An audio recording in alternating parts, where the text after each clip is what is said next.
बिस्मिल्लाहिर्रहमानिर्रहीम। अस्सलाम वालेकुम नाज़रीन कराम, मैं हूँ साजिद वान और आप देख रहे हैं मेरा फेसबुक और यूट्यूब चैनल। नाज़रीन कराम, बड़ी अहम खबरें थीं आज। चीफ जस्टिस उमर अता बंदयाल ने PMLN और ये जो गैर जमाती इत्तेहाद था और इनके जो सहूलतकार थे पिछले एक साल से बने हुए, उनके ताबूत में आखिरी कील ठोंक दिया है। मैं आपको बताऊंगा कैसे, क्योंकि मैंने एक व्लॉग में कहा था कि एक वक्त आएगा जब उमर अता बंदयाल का, क्योंकि उस वक्त जो इलेक्शन, पंजाब इलेक्शन के हवाले से जो फैसला दिया गया था सुप्रीम कोर्ट ऑफ पाकिस्तान की तरफ से, लेकिन उस फैसले पे इम्प्लीमेंट ना करके अदालत का जो वक़ार था वो तो डाउन हो चुका था। उस वक्त मेरे हिसाब से जो मेरा पॉइंट ऑफ व्यू था वो ये था कि चीफ जस्टिस ऑफ पाकिस्तान को उस वक्त वो फैसला नहीं करना चाहिए था, क्योंकि उस फैसले के बाद जो अदालत का और अदलिया का वक़ार गिरा। आज चीफ जस्टिस ऑफ पाकिस्तान ने उस ये जो फैसला दे के उस वक़ार को फिर बहाल करने की कोशिश की और जो कि कामयाब भी होती नज़र आ रही है, क्योंकि इस वक्त तमाम तर जो सहूलतकारी थी वो दम तोड़ चुकी है। कल ही जो प्राइम मिनिस्टर ऑफ पाकिस्तान, जो मौजूदा वज़ीर-ए-आज़म थे शहबाज शरीफ साहब, अभी तो नहीं रहे क्योंकि असम्बली डिज़ोल्व होने के बाद वो प्राइम मिनिस्टर सिर्फ कानूनी और आइनी तरीक़ेकार से सिर्फ तब तक रह सकते हैं जब तक निगरान वज़ीर-ए-आज़म का नाम सामने नहीं आ जाता या निगरान वज़ीर-ए-आज़म हलफ नहीं उठा सकता। अच्छा, उस दौरान ये भी बताऊंगा कि निगरान वज़ीर-ए-आज़म का नाम अभी तक फाइनल क्यों नहीं हो रहा।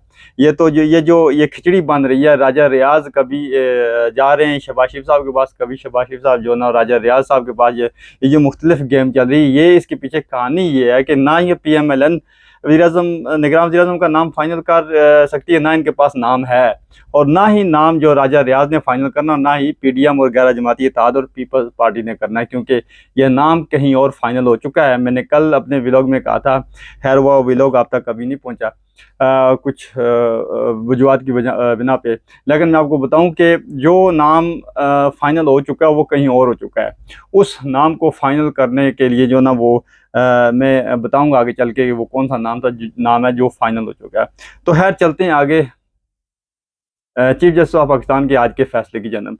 कल ही वज़ीर-ए-आज़म ने कहा कि नवाज शरीफ साहब अगले मंथ आएंगे और ये तमाम तर जो कैंपेन इलेक्शन की, इससे वो लीड करेंगे और इलेक्शन भी लड़ेंगे। और उनकी क़यादत में, उनका कहना था, शहबाज शरीफ साहब का कहना था कि नवाज शरीफ साहब की क़यादत में मैं एक कारकुन के तौर पे काम करूंगा। कितना बोंडा जो ना वो मजाक कर रहे हैं, क्योंकि उन्हें पता है शहबाज शरीफ साहब को कि ये फैसला आने वाला है सुप्रीम कोर्ट ऑफ पाकिस्तान की तरफ से और नवाज शरीफ साहब को रिलीफ नहीं मिलने वाला। लेकिन उन्हें पता है कि क्योंकि शेख रशीद साहब का एक मुहावरा है कि शीन से नून और नून से शीन निकलेगी, वो चीज़ हो चुकी है इस वक्त पाकिस्तान में।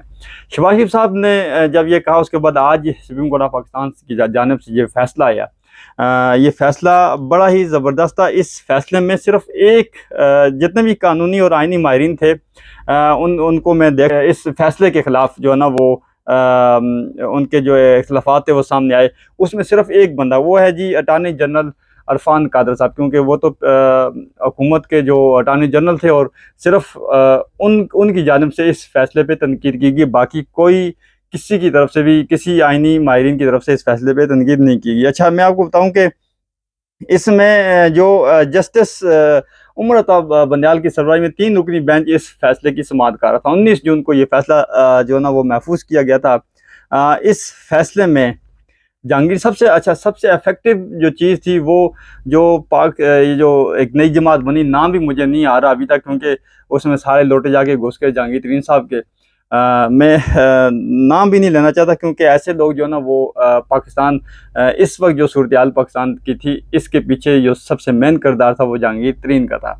जहांगीर तरीन को भी इस फैसले से बड़ा ही सदमा और दुख पहुंचा, क्योंकि उनके अपने जो चैनल हैं, जैसे समा, जियो न्यूज़ पे ये खबरें चल रही हैं और पूरा दिन आज जियो और समा पे ये खबरें चलती रही कि अदालत ने पार्लियामेंट पे हमला कर दिया। क्या हमला किया? अच्छा, इसमें जो फैसला था, चीफ जस्टिस साहब ने कहा कि ये टोटली गैर आइनी, गैर कानूनी फैसला। इससे अगर आज हम अपील का हक देते हैं या इस फैसले को जो फैसला ये जो पार्लियामेंट की तरफ से कानून साजी की गई, अगर इसको हम आइनी करार देते हैं तो एक अपीलों की लाइन लग जाएगी। दूसरी तरफ मैं आपको बताता चलूँ, कोई भी कानूनी जो आईनी जो चेंजिंग होती है उसके पीछे एक पूरा एक मेथड होता है। वो क्या होता है कि आपके पार्लियामेंट हाउस में, यानी फ्लोर ऑफ द हाउस में आपके पास 2/3 मेजोरिटी होना लाजमी है, तब जाके आइन को आप चेंज कर सकते हैं। लेकिन ये चंद लोग बैठे हुए थे, जो 3 से 4 लोग, जिस दिन ये बिल पास हुआ तो उसके बाद सदर साहब ने साइन करना था। वो भी मैं आपको बता चुका हूँ कि सदर साहब ने क्यों साइन किया, और सदर साहब ने नहीं किया बल्कि कायम मकाम सदर साहब ने किया था, और क्यों किया था ये भी आपको मैं पिछले व्लॉग में बता चुका हूँ। तो फिर हुआ क्या, इस अदालत ने बल्कि इस बात की निशानदेही किया कि अगर पार्लियामेंट हाउस में मेजोरिटी के साथ अगर ये बिल पास कोई होता है या फिर किसी आइन में तरमीम की जाती है, तो फिर उस बिना पे अदालत का इंटरफेरेंस करना जायज़ नहीं है, क्योंकि अदालत ने ये सोचा कि ये बिल्कुल मफाद आमा के ख़िलाफ़ है, तो हम इसको कलअदम करार देते हैं। तो ये फ़ैसला का दरम तख्ता हो गया, क्योंकि नवाज शरीफ का साहब का जो वापस आने का जो प्रोग्राम था, जैसे मैं बताता हूँ कि वो वापस नहीं आएंगे। अगर वो वापस आते हैं तो उन्हें ना ही इलेक्शन और ना ही जो है ना वो उन्हें कोई रिलीफ मिलेगा, क्योंकि जो 11 प्लेइंग फील्ड जो सजाई गई थी वो सहूलतकारों की तरफ से अभी उनके पास कोई ऐसा रास्ता नहीं रहा जिससे जो ना ये तमाम तर सहूलियात जो ना उन्हें नवाज शरीफ साहब को दी जाएँ। लेकिन अभी नवाज शरीफ साहब का आना मुश्किल हो जाए। मुख्तलिफ जो ना हुकूमती जो रहनुमा है उनकी तरफ से इस पर तनकीद का निशाना बनाया गया चीफ जस्टिस ऑफ पाकिस्तान को। लेकिन अभी जो game chief justice of Pakistan खेल रहे हैं ये इनके वहमो गुमान में नहीं था, क्योंकि इन्होंने तो जाना ही जाना था।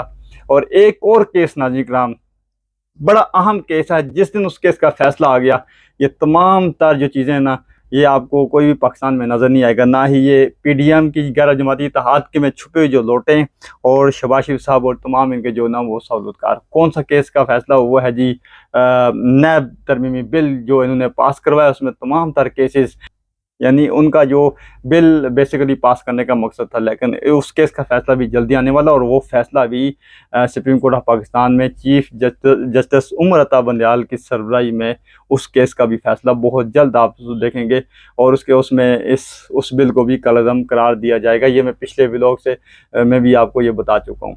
उसमें क्या होगा, जितने भी ये अपने केसेस माफ़ करवाएं वो दोबारा से जो ना वो ओपन हो जाएंगे। अच्छा, इसके पीछे अगर कुछ ये समझता है कि सहूलतकार इनकी साइड ले रहे हैं या इस तरह का कुछ नहीं, ऐसा कुछ भी नहीं नाज़रीन किराम, क्योंकि उमर अता बंदयाल साहब जो फैसला कर चुके थे पंजाब इलेक्शन के हवाले से, जब उनके फैसले को नहीं माना गया तो उस वक्त उन्होंने जो ना वो बड़ी तहम्मुल का मुजाहरा किया। अगर अदालतें, क्योंकि उन्हें पता कि अदालतों ने फैसला देना उस पर अमल दरामद कराना हुकूमत की जिम्मेदारी है, और हुकूमत ही अगर अपने ख़िलाफ़ किसी फैसले को कैसे इम्प्लीमेंट करवा सकती है। तो ये एक जो ना वो खेल खेला गया था। अब दूसरी तरफ साइफ़र का मामला, मैं कल अपने व्लॉग में ये इस पे तमाम तर तफसीलात रखनी थी, लेकिन मैं नहीं रखा। उसकी वजह ये थी क्योंकि कुछ हक़ाइक़ थे जो मेरे सामने नहीं आया। अच्छा, मैंने सिर्फ एक चीज़ की इसमें तस्दीक करनी थी, वो ये थी कि इस साइफ़र में जो ज़ुबान इस्तेमाल की गई थी, हमने हमेशा देखा जलसे जुलूसों में जो उस वक्त के प्राइम मिनिस्टर इमरान खान साहब और उनके वो जो वज़रा कहते थे कि इसमें जो एक ज़ुबान इस्तेमाल की गई है वो इंतहाई गलत किस्म की ज़ुबान है। आज जब मैंने उस साइफ़र का जो सर्कुलेट हो रही है, जो इंटरसेप्ट जो एक मारूफ अखबार है अमेरिका का जिसने ये छापी स्टोरी, तो उसमें जब मैंने साइफ़र के अंदर जो उस पूरा जो ना वो डॉक्यूमेंटेशन निकाल के उसकी जो मैंने पढ़ा, तो उसमें जो वाकई ज़ुबान थी, अच्छा वो ज़ुबान किसके ख़िलाफ़ इस्तेमाल की गई थी। उसमें जनरल बाजवा को एक डॉग का लक़ब दिया गया, यानी डॉग। मैं ये हैरान हूँ कि उसके बावजूद जनरल बाजवा साहब ने उस वक्त जो ना वो इमरान खान के ख़िलाफ़ जाके इसकी हुकूमत गिराई। और एक अगर मैं समझता हूँ कोई और किसी मुल्क का कोई जनरल या कोई इस तरह का ओहदा जिसके पास होता है उसको डूब के मर जाना चाहिए, क्योंकि इस तरह का अगर एक आम डोनाल्ड डू एक कौन है, वो सिर्फ जो ना उसकी क्या हैसियत थी कि वो किसी भी मुल्क के प्राइम मिनिस्टर को या किसी एक सफारतकार को हुक्म दे कि आपके जो ना वो फ़ौज हमारी मानती है, इमरान खान हमारी नहीं मानेगा, वो फ़ौज की भी नहीं मानेगा, इसलिए जो नो कॉन्फिडेंस मूवमेंट जो आई है उस पर जो ना वो इमरान खान को फ़ारग कर दिया जाए, उसको कामयाब बनाया जाए, तो फिर ताल्लुकात अच्छे हो सकते हैं। और एक आखिरी जो लाइन थी एक दो का, मैं नहीं कहना चाहता क्योंकि हमारी अपनी फ़ौज है, कुछ भी हमारी फ़ौज में वो जनरल रह चुके हैं। तो मैं ये कापी इसकी जो ना वो साइड पे चला रहा हूँ, ओरिजिनल कापी। आप इस पे देख लीजिए कि क्या क्या जो ना इसकी हकीकत क्या है। तो मैं हैरान हूँ कि अच्छा इसमें कहा यह जा रहा है ये जी इमरान खान साहब ने ये कापी लीक की। अब इमरान खान साहब कैसे कर सकते हैं ये कापी लीक? इसमें कुछ जो हैं लोग जिन्होंने इसको जो ना लीक किया, किसको फ़ायदा होने वाला था इसके लीक करने का, ये किसको नहीं। लेकिन इसमें जो साफ तौर पे जो चीज़ें इमरान खान साहब और इनके जो ना वो वज़रा कहते आए कि ये जो तमाम तर सहूलियात थी, ये चीज़ें थी, इस साइफ़र के मतलब जो बातें बताते हैं वो एक बात भी गलत साबित नहीं हुई। आज ये चीज़ें देख के अब इसको जो ना वो मिट्टी डालने की कोशिश की जा रही है। पाकिस्तानी मीडिया तो वैसे ही कंट्रोल है, उस पर जो बहस नहीं चल रही, लेकिन सोशल मीडिया पे जो ना इस पे बहुत ज़्यादा बहस हो रही है। अब देखते हैं आइंदा आने वाले दिन कैसे। और मुझे इंतज़ार है नैब केस का, और ये जो केस आने के बाद अभी स्पीकर के पास क्या इख्तियारात हैं, वो क्या करता है, और इसके जो ना तमाम तर चीज़ें अभी आगे क्या आने वाली हैं। अगले व्लॉग में और कुछ खबरें रखूँगा, तब तक मुझे दी इजाज़त। अल्लाह हाफ़िज़।